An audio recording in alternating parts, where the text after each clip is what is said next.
Hi everybody, this is Beth and I'm so excited to be here with you for our first DIY. It is January 2021. Woo! We have put 2020 to bed and we're just gonna keep our eyes forward and keep moving along. So to that end, honestly, I am not the best winter person. I do not enjoy the snow and I do not like the cold. So my mind automatically goes to, what can I do around the house? Do I need to empty out some drawers? Do I need to purge a few things? Could I rearrange the furniture? And yep, I've done that and it is middle of the month.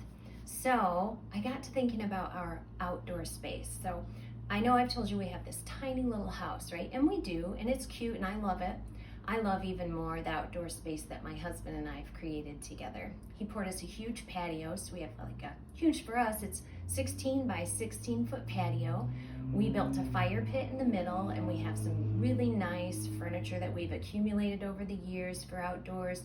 We built a tabletop for that fire pit, so when we're not having a fire, we can have friends over, put snacks out, kick your feet up on the tabletop and just relax. And then for those super hot and sunny days, we bought a sail shade. Gosh, I can't do the S's today, can I?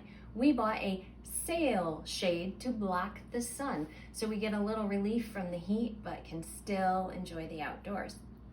The one thing that's not so nice about our outdoor space though, is we have these chairs that are pretty cool. And we bought them a few years ago. I'd say 3-4 years ago at an estate sale. We got 6 of them and we paid right around $50. And they're super versatile and they collapse easy, so you can tuck away for storage. Really nice, right? Definitely seen better days. If you can believe it, these were actually navy at one time. Now, not a very dark navy by the time we got them, but definitely not washed out like this. That sun is no joke. So we need to do something about that, right? And I got really interested in how I could fix these on the cheap and in a way that would be fun and I'd feel creative in doing so. I can take them apart because they slide right off and I could resew everything, but I don't want to do that. You know I love to paint, so let's paint them. So I did a little research about painting fabric on furniture.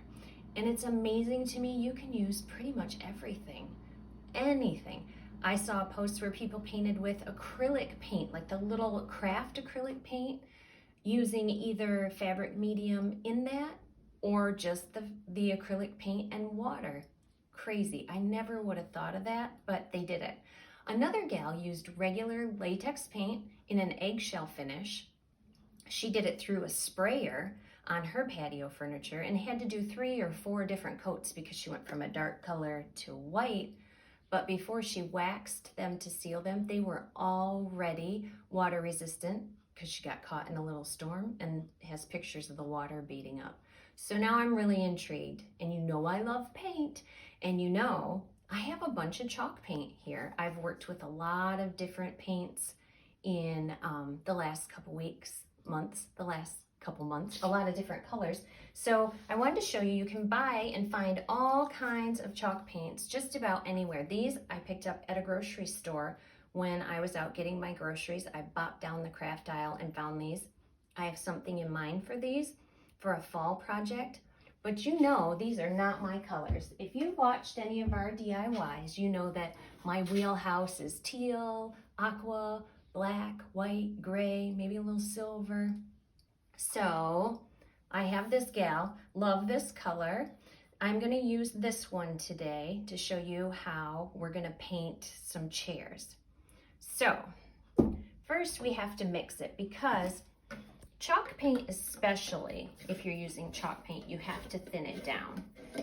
It's very thick and you should always stir it. And you know what? Let me grab my apron, because I like to splash. Remember last time I flicked paint all over my kitchen table. So I do learn, I covered it this time.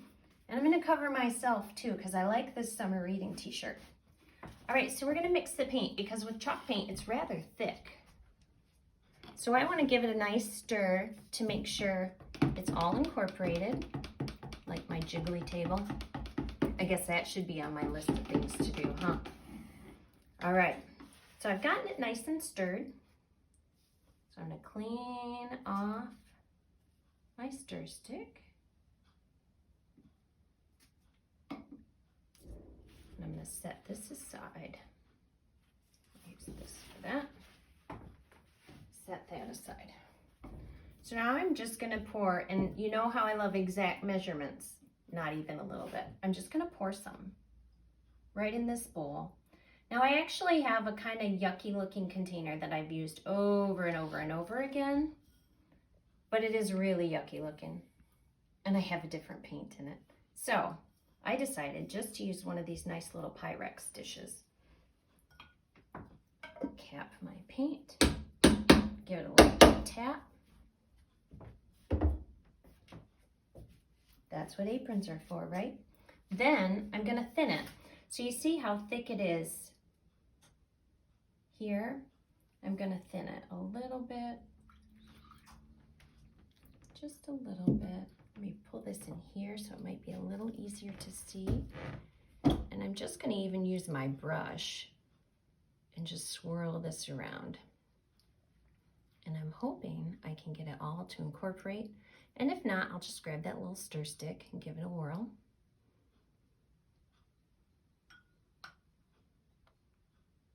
It's still kind of thick. See how it's sticking to that brush? I want it to flow off there a little bit better.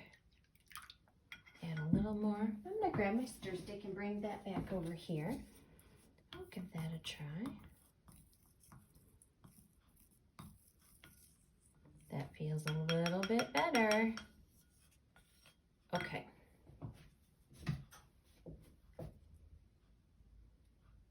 Yeah, before it kind of felt like the paint separated and sat on the bottom, and now it's mixed in, and you see now it's able to drip off of there. Much, much better. So now we've got our paint mixed and ready.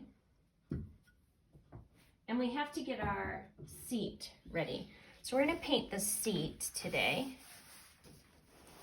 And as you can see, this was a gorgeous true navy, right? It has lived a long life, and it has served more than one family now really, really well. So I'm happy about that. And I'm gonna take my rag, and you know I've told you before I keep all my rags and I reuse them till they fall apart. This is proof. And I wanna dampen my fabric. If I dampen the fabric, it kind of gets it ready to take the paint. And then the paint will soak in because it's already wet and porous. If I don't dampen it somehow, and you could use a spray bottle if you prefer, but if I don't dampen it, the paint's gonna sit on the top, and this material tends to be stiff anyway, so the paint will sit on the top and it won't absorb into the fabric, and it'll make your project very stiff and kind of unyielding. And you don't want that. I don't want that even though these are outdoor chairs, and I especially, look, we've got some stains. I especially wouldn't want that if I was doing a piece that I intend to use in the house, maybe an occasional chair, something you don't use every day, but if people are over, you might pull out for an extra seating. So this is kind of good. I'm excited about this actually because I want to see how this will cover. I wish I could show you today, but I know we won't get it dry. So if I were doing the whole thing, I would paint the entire thing with this water first or spray it. And then I would grab my paint and I'm gonna paint it on. And it's one of those Goldilocks things, not too much, not too little. It's gotta be just right. Not so much. Do the best you can because we're all learning here. And I'm painting it right on, as you can see. And I'm gonna spread it around. Again, I have all winter. I'm not in a hurry, so I don't need to slap it on too thick. I would rather do 3 nice, even, thinner coats to get full coverage than to do it too much and not have it take into the fabric. That would be really bad.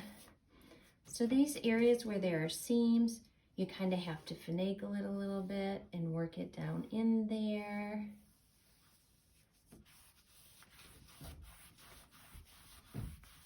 like so.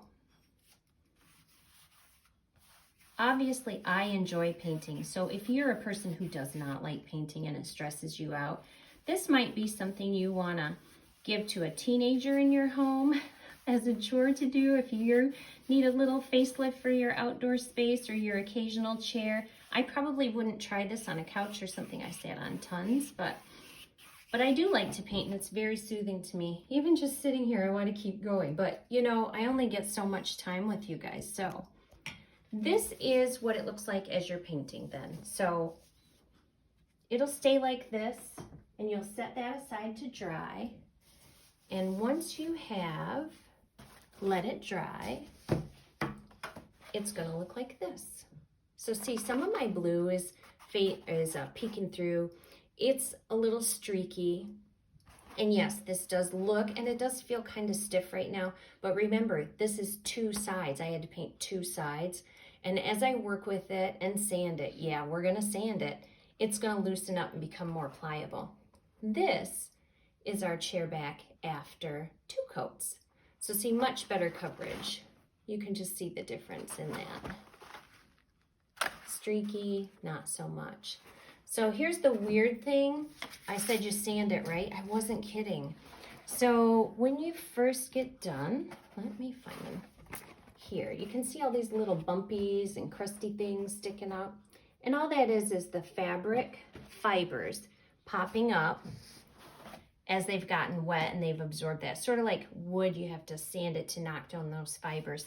So over here, I did this really quickly, and I took a block because I felt like I might be tempted to put too much pressure with just my middle and ring finger. And I wanted even because I don't want to scratch it up and take the paint out.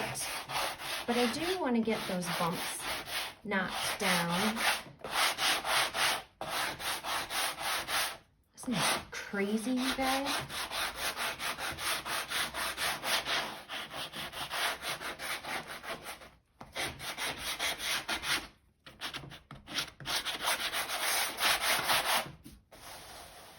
It feels so much better. Remember those bumps? We kind of knocked them down, didn't we? I don't feel anything there. I'm going to take this cloth and just brush off any dust. I don't really feel anything on my fingertips even, but I want to make sure I have a nice clean surface before I wax. There are lots of different waxes you can get. I actually just grabbed this one at our local hardware store. You can do Annie Sloan. I've literally seen every kind of wax used. There is no brand name that you have to use unless you have a preference. So there are no rules. Your rules are the only ones that count here. And I'm gonna take my brush and I dab it in here, and I'm gonna start knocking that wax off. So I'm gonna dab kind of on the edge, like so, and then knock that down.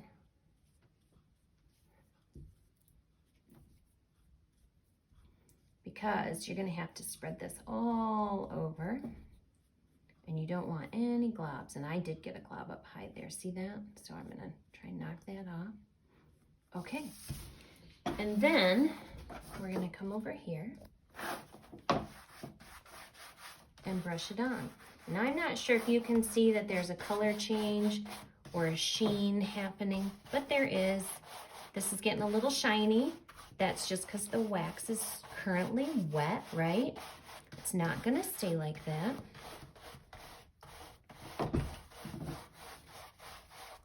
And you wanna cover as thinly and evenly as you can. And of course, when you're at home doing this, you can definitely see the difference in the color, so you'll know when you've got an area. And you also, it'll look very heavy-handed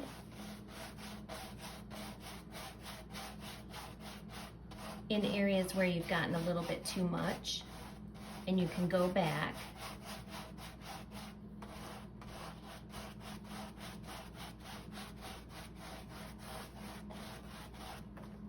lost a bristle. You can go back and touch that up if finish up this end. And again, knock it down. I do like to glob on this brush. I'm so used to a normal brush and the way it handles that it's taken me a minute. That one little bristle, you see it? I keep seeing it, and then there we go. So it's taken me a minute to get used to it.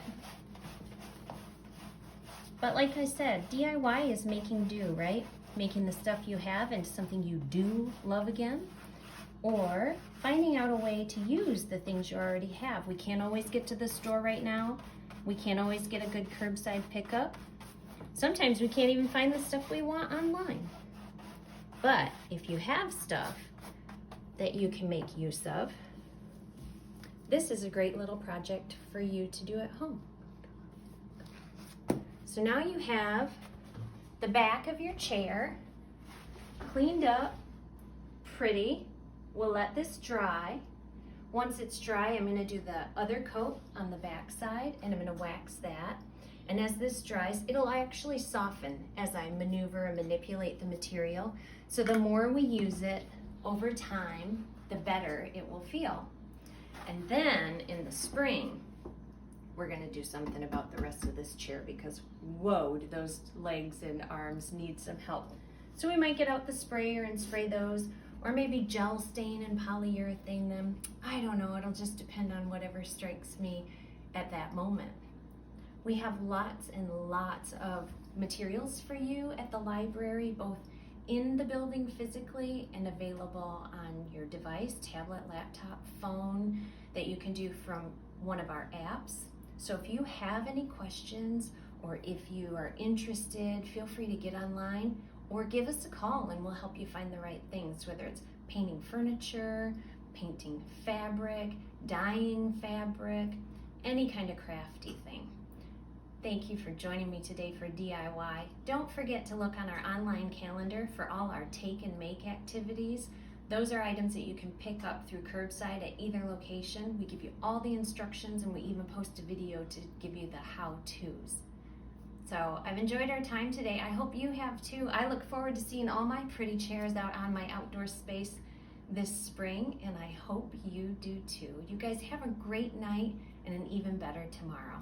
I'll see you soon. Hey guys, one more thing. I forgot to mention it and it is so important. After you've put your wax on with your cute little brush and done it not too thick and not too thin, but just so you see that nice sheen of that wet wax, you're gonna wanna grab a good cloth. Now I just have this like little scrap of terry cloth, but a nice soft cotton, anything like that, and you're just gonna buff this whole thing out. So take your time, get through, buff the whole thing, and as you do, the extra wax will come off onto your cloth and not on you or any of your clothing or your guests for your outdoor space that you're gonna be loving come summertime. So make sure to buff it out. Don't forget like I did. See you next time.